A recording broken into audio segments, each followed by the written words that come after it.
प्रिय दर्शकों नमस्कार। आज के इस कार्यक्रम में हम बहुत ही महत्वपूर्ण चर्चा करने वाले हैं।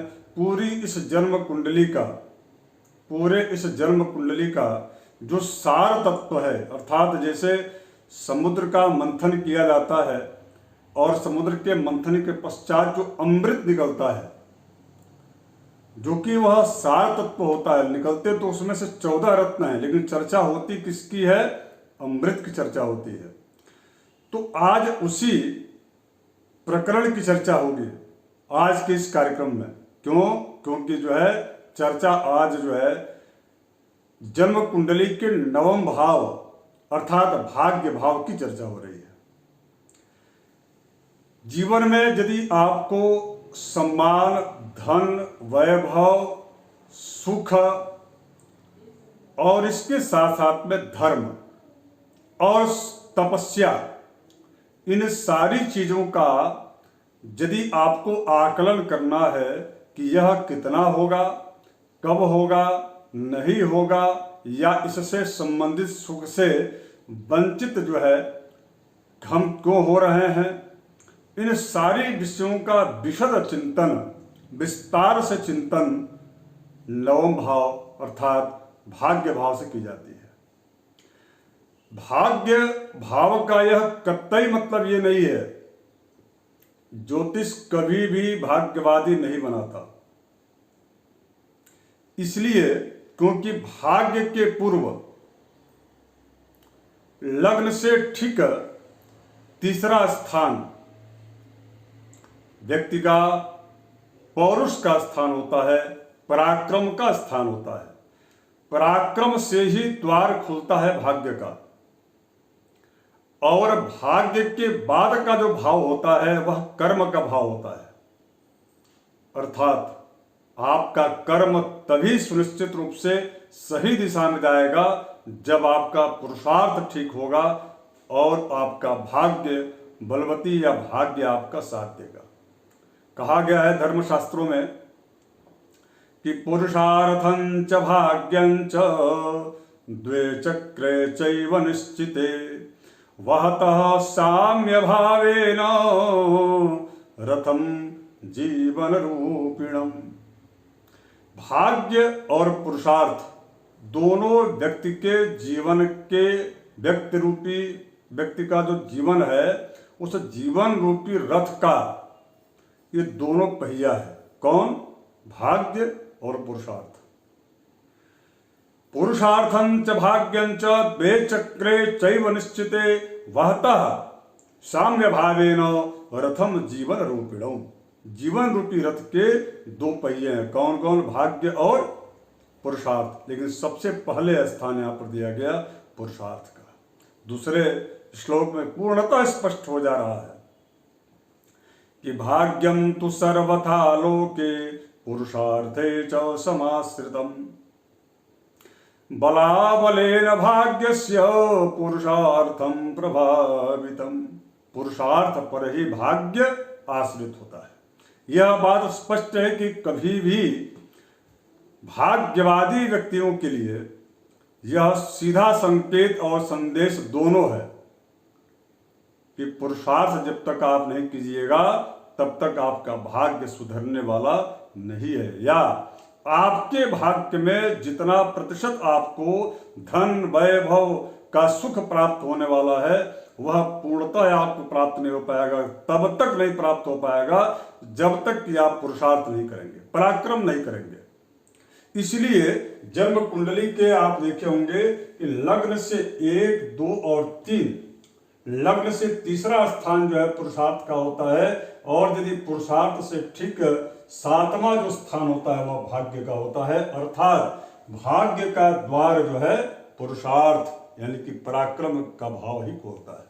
यदि पराक्रम आपका ठीक है, पराक्रमेश आपके शुभ हैं, पराक्रम जिस राशि में बैठे हैं उस राशि के स्वामी यदि पराक्रम के मित्र हैं, यदि उच्च की राशि में है, कारक बलाबल से यदि कारक हैं, तो ऐसी स्थिति में यही जो स्थान है, यही स्थान आपको 100% अर्थात जो है आपके भाग्य का द्वार खुलता है। ये बात हो गई। अब इसके बाद ऐसा क्यों, देखिए, अगर यदि लग्न का मतलब वो व्यक्ति का व्यक्तित्व होता है, यानी कि आप और हम स्वयं होते हैं और आपकी हमारी सोच होती है, और ये मिलती कब से कैसे है, प्रारब्ध से। प्रारब्ध का मतलब ठीक वैसे ही है जैसे मान लीजिए कि दो बच्चे एक ही समय, और प्राय आपके बार बार ये प्रश्न आते भी हैं कि दो बच्चे एक ही समय एक ही टाइमिंग में जन्म लेते हैं। एक बच्चे का जन्म होता है संभ्रांत किसी व्यक्तित्व के घर में, और एक बच्चे का जन्म होता है एक सामान्य श्रमिक जो केवल मात्र जो है श्रम करता है और ये न प्रकार अपने बच्चों के पेट को लालित और पालित करता है। ऐसे घर में उसका जन्म होता है। दोनों की टाइमिंग तो एक ही है, ग्रहों की स्थितियां दोनों की एक ही है, किंतु दोनों का जन्म जो स्थान है, जन्म लेने वाला जो घर है, वह अलग अलग है। तो उनकी जन्म कुंडली दोनों का प्रभाव शुभाशुभ कैसे देखा जाएगा, तो उसके लिए आपके पास स्पष्ट रूप से यह संकेत है कि यदि आपका लग्न बलवान है, लग्न उसका भी बलवान होगा, लग्न यदि आपका प्रबल है तो उसका भी होगा, किंतु प्रारब्ध अर्थात ये लग्न तब तक नहीं बलवान होगा जब तक कि भाग्य भाव यानी कि भाग्य में स्थित ग्रहों की स्थितियां अनुकूल नहीं होंगी, और यह पूर्व जन्म कृतम कर्म तत् दैवम इति कथ्यते। पूर्व जन्म के संचित यानी कि पूर्व संचित पाप और पुण्य के आधार पर इस जन्म में लग्न तय होता है, अर्थात जो है वह व्यक्ति का जन्म उस कुटुंब या घर में होता है, परिवार में होता है। उसके बाद उसको कुटुंब कैसा मिलता है, दूसरा स्थान है। तीसरे स्थान में यदि वह व्यक्ति का जन्म लेने का जो घर होता है और उसके पश्चात उसका कुटुंब यानी कि उसके सर्कल, उसका आसपास का, यदि वो ठीक होता है तब वह व्यक्ति पुरुषार्थी बनता है, पराक्रमी बनता है। दूसरे भाव से भोजन भी देखा जाता है कि उस व्यक्ति का भोजन कैसा है, जैसा अन्न वैसा उसका मन होगा। तो उसी प्रकार से यदि एक जो है दासी के यहाँ जन्म लेने वाला बच्चा वह राजा नहीं हो सकता, या यूं कह लीजिए कि एक जंगल में एक बच्चा सियार का जन्म लेता है तो वह सियार होता है उसी टाइम पर, और एक बच्चा शेर के घर में जन्म लेता है तो वह स्वभावतः शेर होता है। ठीक वैसे ही है जैसा कि मैंने आपको बताया। अब इसके पश्चात पराक्रम से भाग्य का संबंध आप समझ गए, यानी कि भाग्य को बलवती करने का। और सूत्र में भी कहा गया, लग्न की इतनी प्रशंसा करते हुए भाग्य भाव के चर्चा के संदर्भ में शास्त्रों में ऐसी चर्चा, ऐसा एक जो है विषय आता है कि उसमें यह कहा गया कि यदि आपका भाग्य केवल परिपाचक शब्द है, किंतु भाग्य का बोधक असल में, ध्यान दीजिएगा इस विषय को, भाग्य को कहा गया कि भाग्य स परिपाचको भवति तत्पुत्रेश्वरो बोधक, अर्थात भाग्य केवल मात्र जो है परिपाचक है भाग्य भाव, लेकिन भाग्य का बोधक असल में भाग्य से जो पांचवा जो स्थान है, 1 2 3 4 और ये 5 अर्थात लग्न है।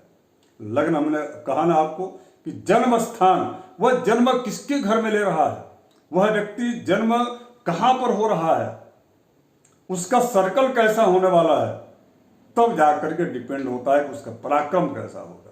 और यदि पराक्रम जैसा होगा वैसा ही उस व्यक्ति का भाग्य होगा।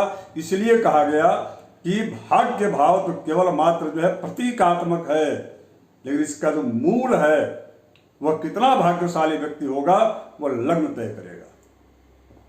लग्न ही बोधक है दरअसल भाग्य का, अर्थात पंचम नवम से पंचम का संबंध। अर्थात जब भी आप कुंडली में किसी के भाग्य की चर्चा कीजिएगा, मैं आपसे आग्रह करूंगा कि आप अपनी कुंडली का स्वयं यदि आप समीक्षा कीजिएगा तो लग्न को आप मत छोड़िएगा।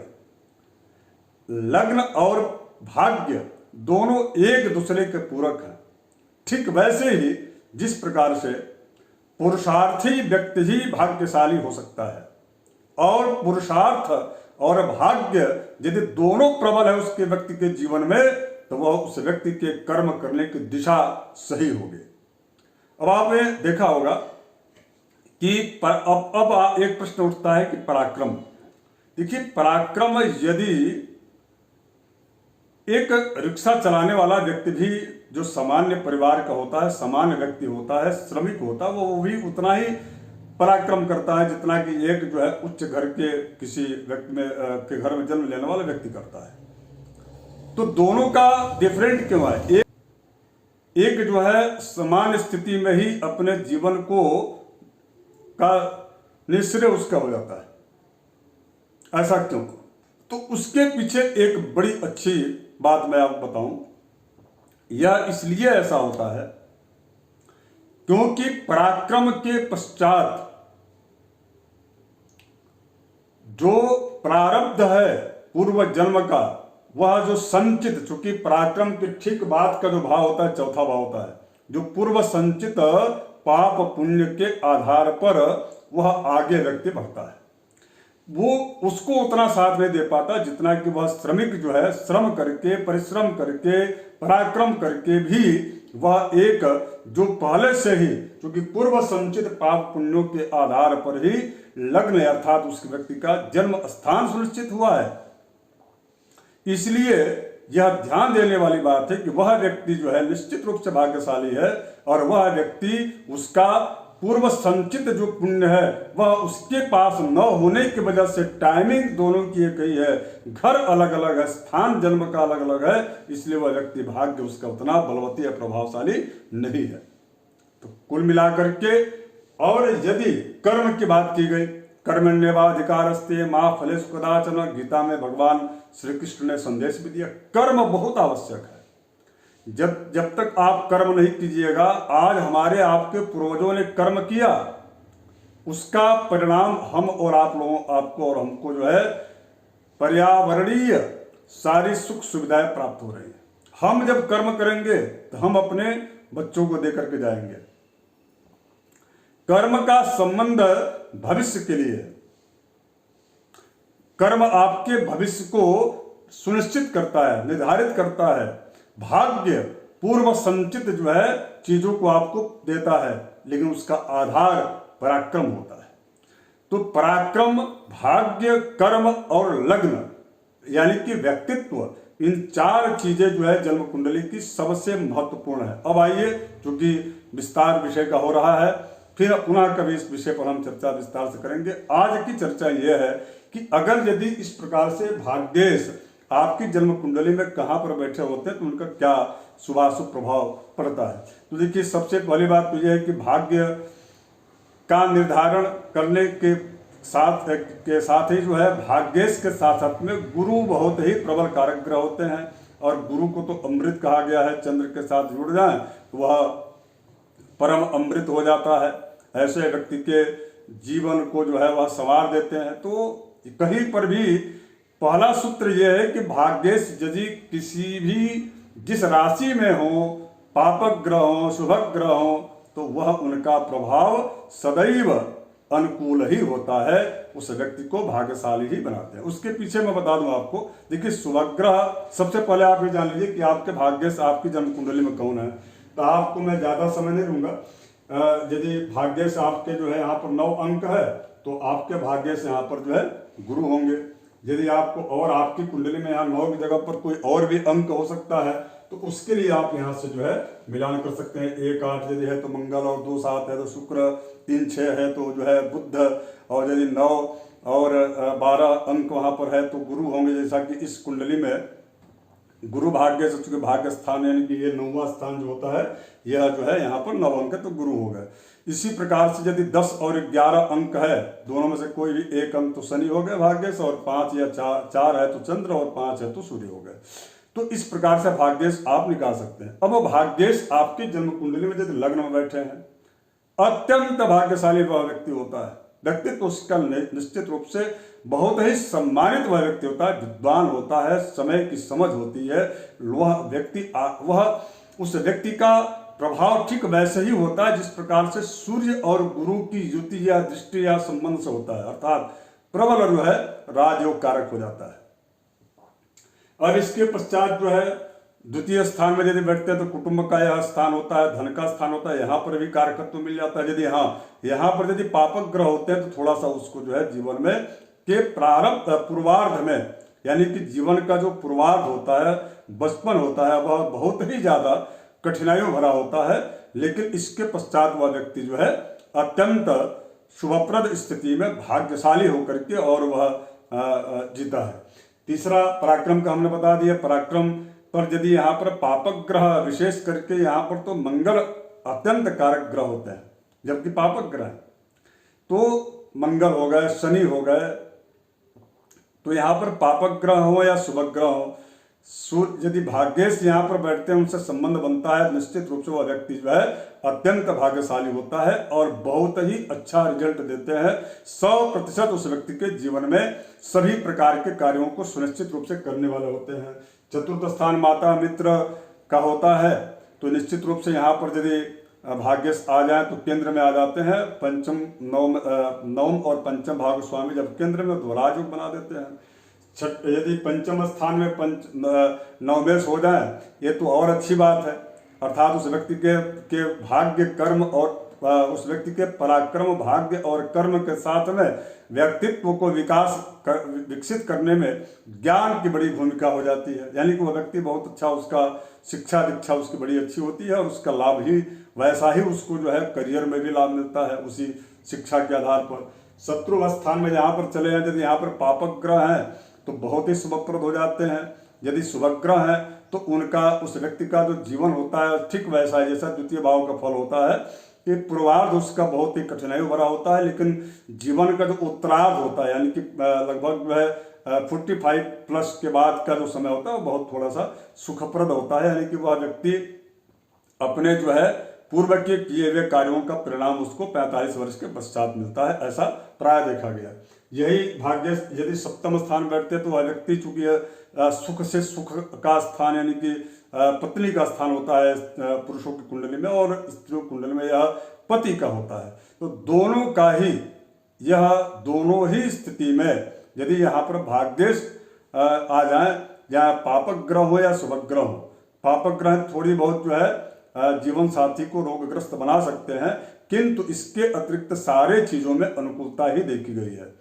अब यदि यहाँ पर अष्टम स्थान में आते हैं तो निश्चित रूप से यहाँ पर भाग्येश का आना उस व्यक्ति के मार्ग से भटका देते हैं और भाग्य भाव से जो जो चीजें प्राप्त होती हैं, क्या क्या चीजें प्राप्त होती हैं, भाग्य प्रभाव गुरु धर्म तपस्वानी संचिंतयेन नवम देव पुरोहिताभ्याम, यानी कि वह व्यक्ति अधर्म वाला हो जाता है, धर्म से भटक जाता है, धर्मच्युत हो जाता है, विदेश में जाता है तो उसका भाग्य उदय होता है, अपने देश में नहीं हो पाता, आदि आदि समस्या अष्टम भाव में यदि आते हैं तो निश्चित रूप से यही ऐसा स्थान है जहाँ पर भाग्येश अपने आप को असहज समझते हैं। अब इसके पश्चात फिर भी यहाँ पर 75% जो है भाग्येश रिजल्ट देने वाले होते हैं। भाग्येश यदि भाग्य स्थान में हो जाए तब तो क्या पूछना, यानी कि सारी चीजें अर्थात उस व्यक्ति का व्यक्तित्व, पराक्रम, सुख, उसके पश्चात ज्ञान यानी कि विद्या, विवेक, लोकप्रियता, अब इन सारी चीजों के साथ में यदि भाग्य जुड़ता है तो उस व्यक्ति का कर्म बहुत होता है। आपने सुना होगा कि कई लोग ऐसा कहते मिलते हैं कि मुझे तो इतना मिल गया, मुझे इतना मिल गया कि मैं उतना कार्य उस दिशा में, उस प्रसिद्धि या उस लाभ को, उस धन को प्राप्त करने में मैंने उतना मेहनत किया ही नहीं, लेकिन बहुत ज्यादा मिल गया। यह भाग्य का वो होता है। कई लोग ऐसे होते हैं कि वो निरंतर कार्य करते रहते हैं किंतु भाग्य उनका साथ नहीं देता, पराक्रम भी उनका ठीक है, कर्म भी उनका ठीक है, लेकिन भाग्य ठीक नहीं है, इसलिए उनको सफलता नहीं मिलती। इसका मतलब यह है कि एक दूसरे के बिना एक जो है जो तत्व है वह अधूरा है। जब अधूरा होगा तो जीवन में निश्चित रूप से कठिनाइयां आएंगे। तो हाँ, लेकिन किसी एक पर निर्भरता अर्थात केवल भाग्यवादी बने रहना या केवल कर्म पर ही भरोसा करना, कर्मवादी बने रहना या केवल पराक्रमी बने रहना, तो पराक्रमी तो वह एक सामान्य श्रमिक भी करता है पराक्रम, उसको क्यों नहीं उतना पेमेंट मिलता जितना कि इंजीनियर और एक जो है फैक्ट्री के मैनेजर को मिलता है। तो ये सिचुएशन पर तय होता है कि स्थिति क्या बनेगी। तो भाग्य के पश्चात भाग्य भाव में यदि भाग्येश हो तो अत्यंत शुभप्रद है।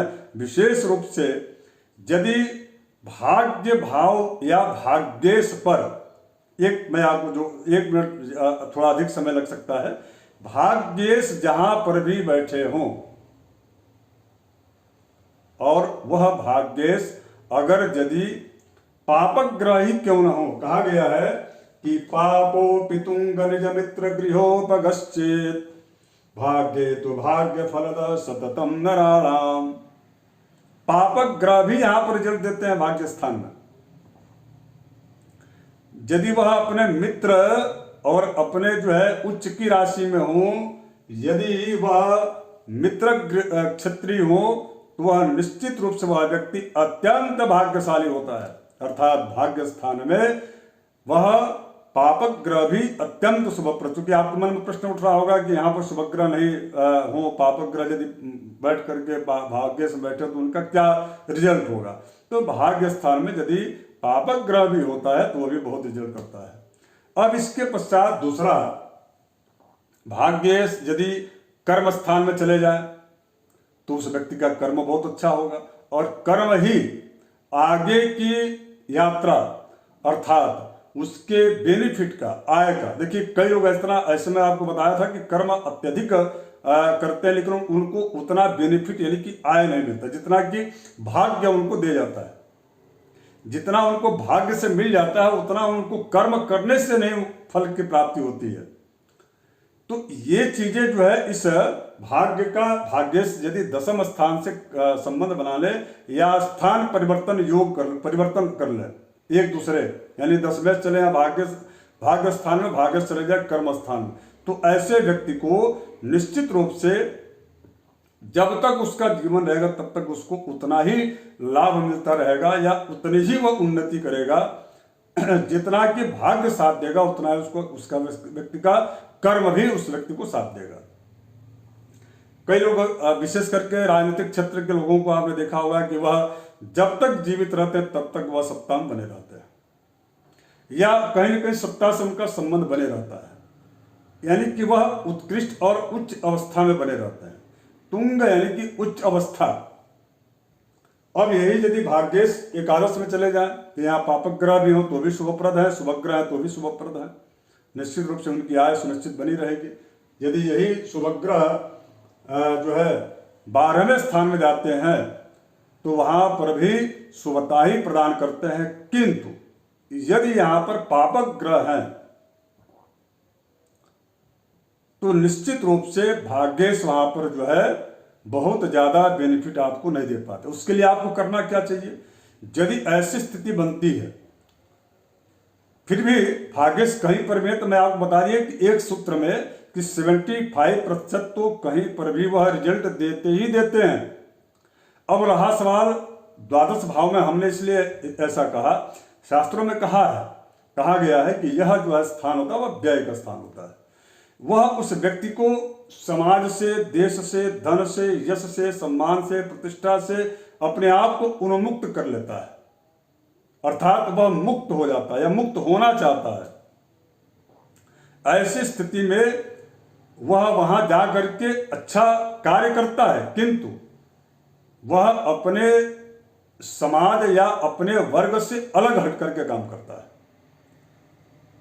कई बार आपने देखा होगा, चूंकि नवम भाव से भाग्य के साथ साथ में धर्म, प्रभाव, तप और गुरु आदि चीजों के बारे में चर्चा होती है, चिंतन होता है।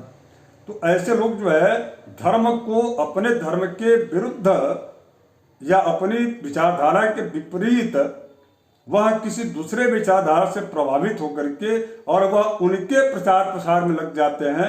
वहां पर उनको प्रतिष्ठा सम्मान जरूर मिलता है किंतु उनके अपने वर्ग से उनको उतना मान सम्मान प्रतिष्ठा नहीं मिल पाता।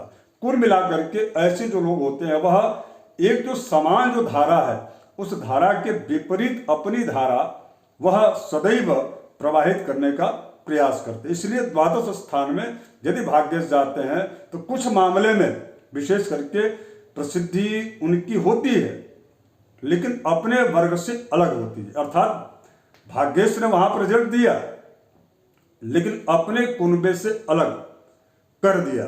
ये जो है भाग्येश वहां पर ऐसा रिजल्ट देते हैं, ऐसा समझना चाहिए। और भी विस्तार से चर्चा होगी।